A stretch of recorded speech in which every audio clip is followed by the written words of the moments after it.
Okay guys, so having got our basic pieces for our mini light, we've got our 4 components, and we can, as we showed earlier on, we can come here and turn them on and off or make them visible. So you can see it's an eye, that is the icon. It's supposed to look like an eye, so you can either see or not see a particular part. So we're going to start thinking about what fits in for our LED and what fits in for our push button. But before we do that, make sure that you're saving your work regularly. So I'm going to click Command S, or you can go up to the top and click File and Save. And I'm just going to click OK.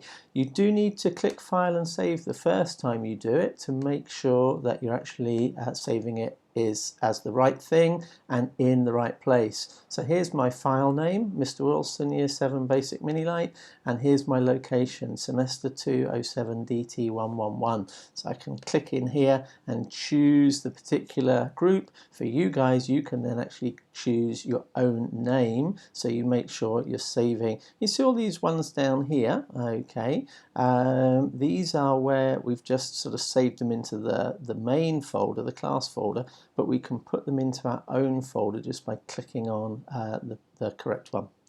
Okay, so I've saved mine, so I'm just going to click there, and we're going to go ahead and draw the LED up first of all.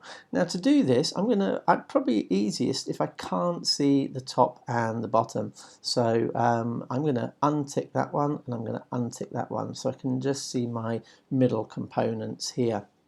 Now, we're going to draw the LED sitting on this face here, this surface, and coming out in this direction, okay?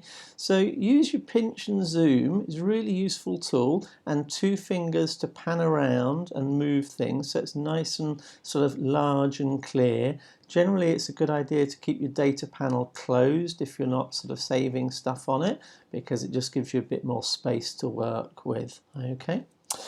So what am I going to do? Well, I'm going to draw with a circle tool, and so I'm going to, first of all, I'm going to press C for circle, and then I'm going to select it. You can see if I just do that again, if I press C, the first thing it's saying is select a plane or a planar face, a face that you can draw on.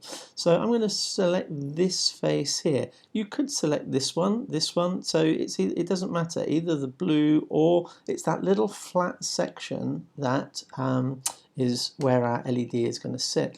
And when we click on that, it's going to zoom up.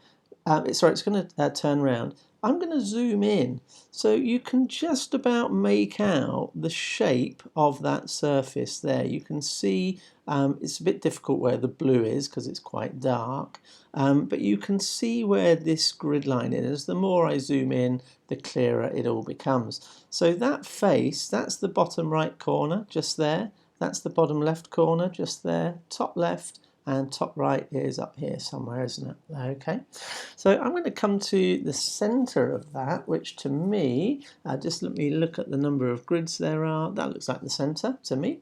I seem to have 6 grids to the left and 6 grids to the right. So I can then start pulling that out here.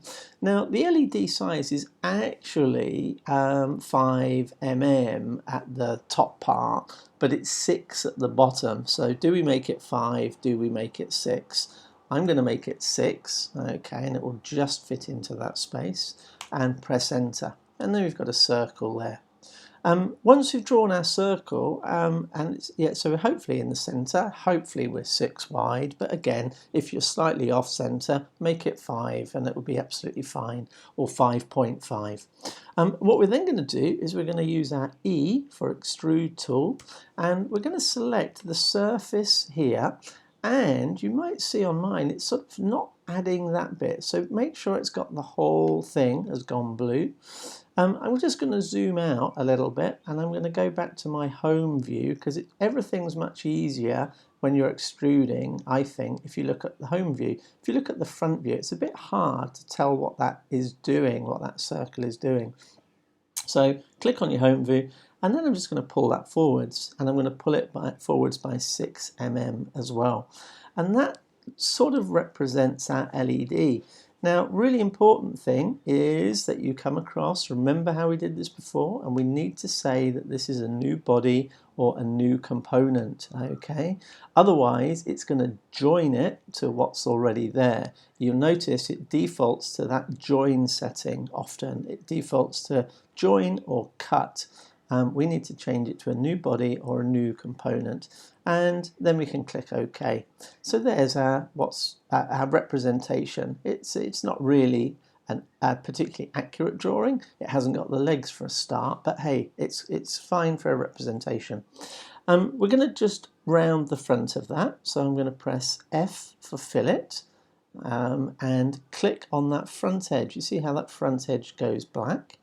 So I'm going to click on there and I'm going to type in 3 because I know that 3 is half of 6, so I'll get a fully half sphere on that surface there. And there you go, there's my representation of my LED. If I put my top and bottom layer on, you can see it starts to look, it's got a bit of reflection on it. It starts to look a bit realistic. Okay, we could go into our appearance menu, of course, and if you thought that there was another color that would look better for an LED, they're generally quite clear in color, so you could go into, say, the plastics and find a clear plastic. I don't know how that would work. Let's try it and see. Those are translucent. Let's see if we can find, or what about a transparent acrylic? So that's a clear. Let's see what happens. Yeah, it kind of goes a little bit invisible. I might go red. Sometimes you get red LEDs, so I might go red with that and put that in. That looks quite good. It's kind of a bit like the little LED you'd get on your TV or something like that. Okay, so there's my LED drawn. The only thing missing now then is our button. And so I'm just going to press my Command S, make sure I've click OK, make sure I've saved that just in case anything goes wrong at any point. And then I'm going to draw the button up on this surface. Okay, so we've got our 5 different components now. There's our other component or body, and we can make that component later, it doesn't matter too much. So there's our different parts all layering up. Now I just need to add a button here. So I'm going to go ahead first of all and create the hole where the button is going to sit.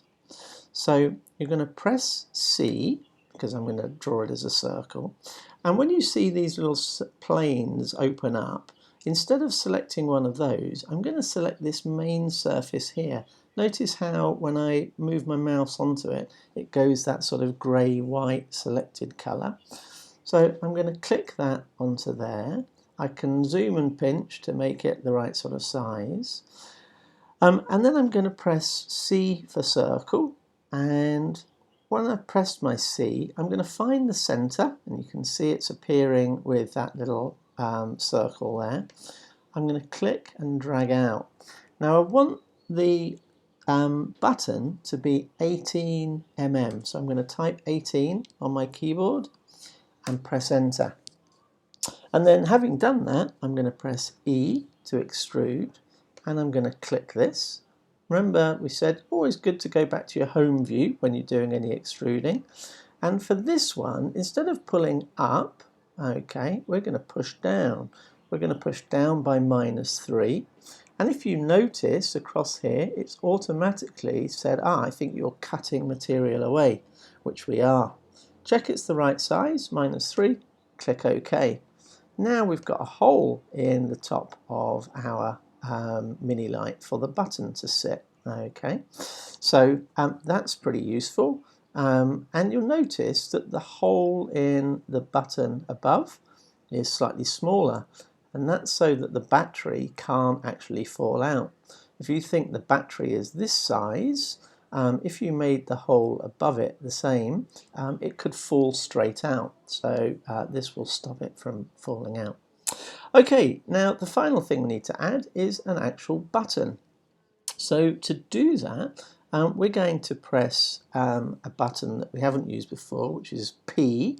What we want to do is we want to create a circle that fits exactly inside that hole, so that the circle can be the button that pushes up and down. So I'm going to press P on my keyboard, and you'll notice again we get these planes, and it's asking us which surface we're drawing on. So again, it's this top surface of the mini light, and it's going to click and turn towards us. And you'll see that our P command brings up something called a project tool.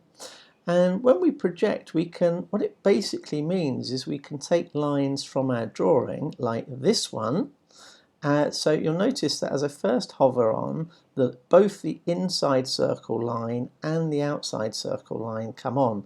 Well, I don't want to select both of them. I just want to click that one and project that line. Then I'm going to click OK. And at that point, what it's done is it's put a circle directly on top or inside of the other circle. It's projected the circle for the hole, and we can now use it as a circle for the button as well. So if I press my E to extrude tool and click that surface, you'll see that now we can create a piece. We could pull it up here, but we don't want to. Well, I say we don't want to. No, I don't think we do. Let's stick with a button that goes down. So it's going to go down by 3 millimeters. So you notice it's saying -3 here. But then you need to be really, really careful. Come across here and check it's not going to join it. If it joins it, then your button is going to be fixed to the top. We don't want that. We want it to be a new component. And then we click OK. And at that point, you can see that we've now got a separate piece of material, a separate component that sits in the top, like so. Okay. And you can see there, if I turn off the top layer, you can see how the button is actually smaller than the hole where the battery goes. So again, that's all to do with stopping the battery from falling out. Okay. So there you go, that's pretty much all the detail. Last thing we need to do is just press Command S to save. And we're just going to put a bit of a radius on these edges. They're very square at the moment. So I'm going to press F for fillet, and I'm going to click that line and that line. In other words, the top and bottom edges. And then I could just move it in with my mouse like so. Or you could type in an exact measurement. So I'm going to type in 1.5, I think looks pretty good for that. Let's go with 1.5. And let's click OK. All right. So there's my mini light. I could put a tiny radius on this surface as well. Let's just see if we can do that. I'm going to turn that one, oh, not that one. I'm going to turn that one off, and I'm going to put a tiny, maybe 0.25 radius on there. And if I then turn that one off and turn that one back on, I might put a tiny 0.25 radius on there as well. Put my button back in, and hey presto, that is an almost completed mini light. There's only one more thing that we need to do, but I'm going to save that first of all, Command S, click OK. I'm going to stop this video, and then we'll just very quickly move it across to the render window and make sure that it's looking as realistic as we can possibly make it. Okay, well done guys, great job.